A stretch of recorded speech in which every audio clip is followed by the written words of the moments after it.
Hello बच्चों, good morning. जैसा कि पिछले वीडियो में आप लोगों ने देखा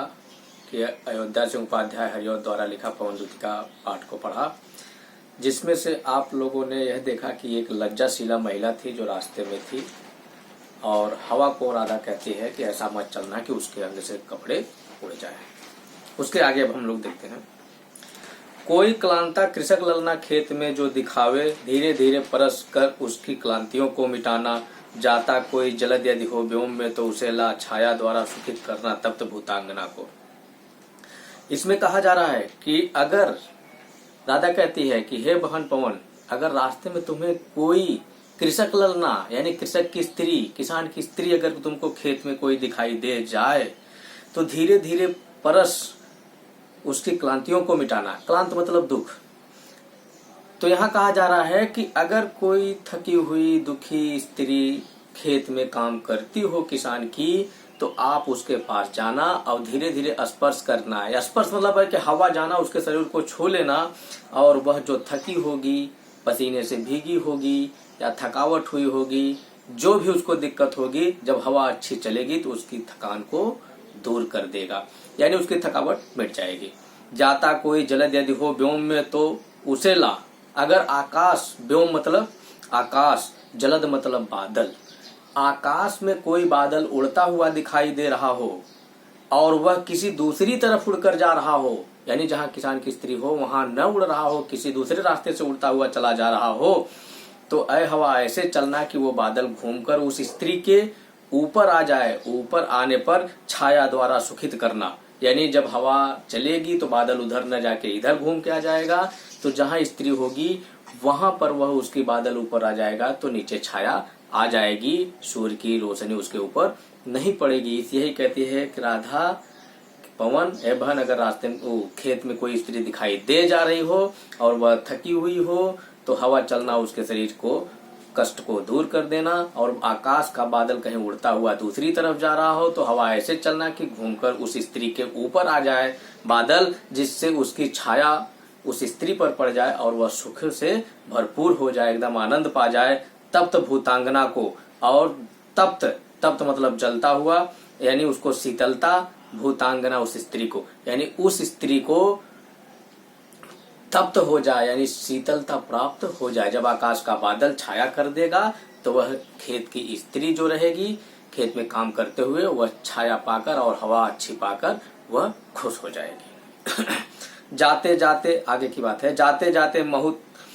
पहुंच मथुरा धाम में उत्सुकता हो, न्यारी शोभा वर नगर की देखना मुग्ध होना। तू होवेगी चकित लग के मेरु से मंदिरों को, आभा वाले कलश जिनके दूर अर्क से हैं। यानी कहती है कि अगर जाते जाते रास्ते में तुमको मथुरा धाम मिलेगा,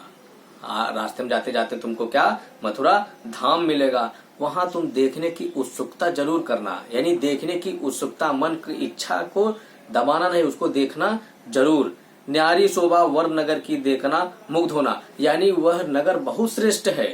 वहां की शोभा जरूर देखना, मन को दबाना नहीं और देखकर मुग्ध हो जाना।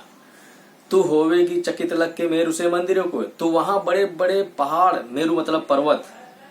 वहां तुम देखोगी और देखकर चकित हो जाओगी कि बड़े बड़े सुमेरु पर्वत हैं। मेरु मतलब पर्वत होता है, तो वहां बड़े बड़े सुमेरु पर्वत हैं और वहां बीचों बीच कई ठो मंदिर भी हैं।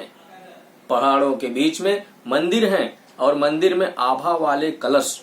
आभा वाले यानी गोले गोले जो गुंबद हैं, कलसा जो होते हैं, वो चमकते हुए दिखाई देंगे। आभा मतलब चमकना और कलश मतलब आप लोग जानते हैं। आभा वाले जो बड़े बड़े उस मंदिर के गुंबद हैं वो चमकते हुए दिखाई दे रहे हैं। और कैसे चमकते हुए दिखाई दे रहे हैं, जिनके दूसरे अर्क से, अर्क मतलब सूर्य, यानी जैसे सूर्य लाल लाल दिखाई दे रहा है दूर से देखने में, उन पहाड़ों के बीच में वह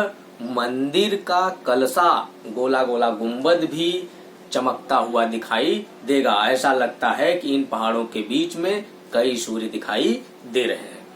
देखे पूजा समय मथुरा मंदिरों मध्य जाना, यानी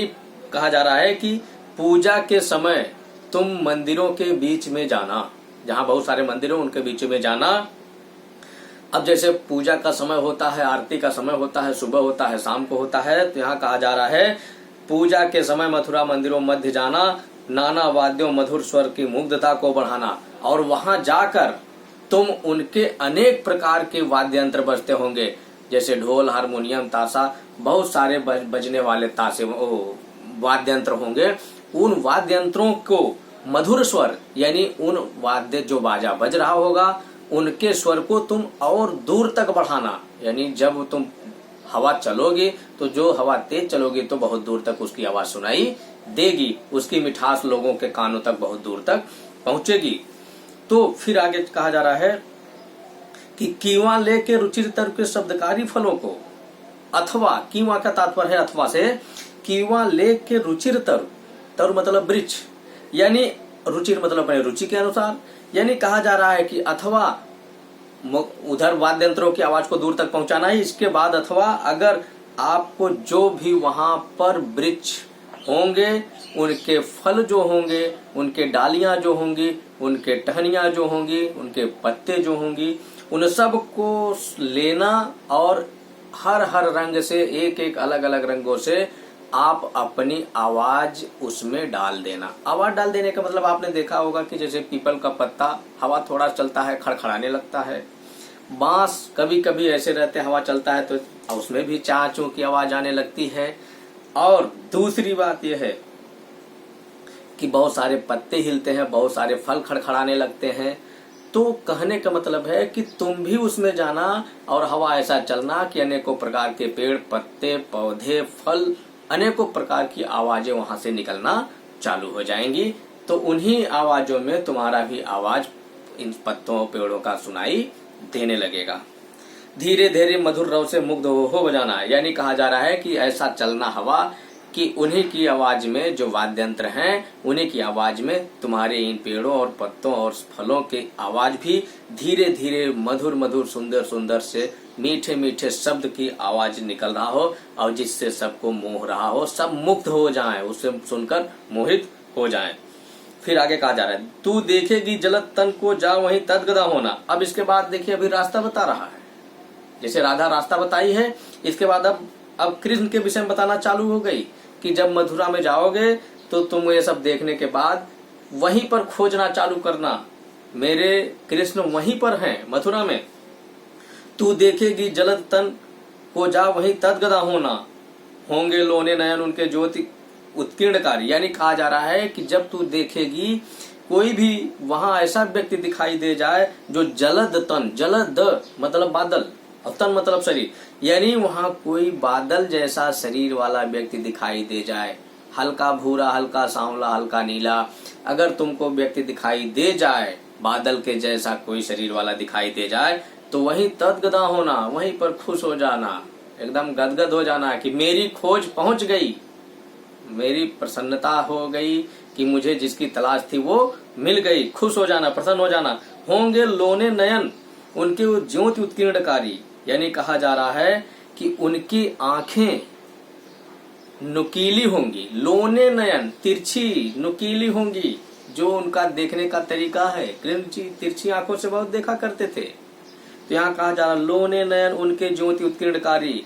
और वह चमकता हुआ दिखाई देगा, यानी उनकी शरीर की बात कही गई, शरीर बादल के समान होगा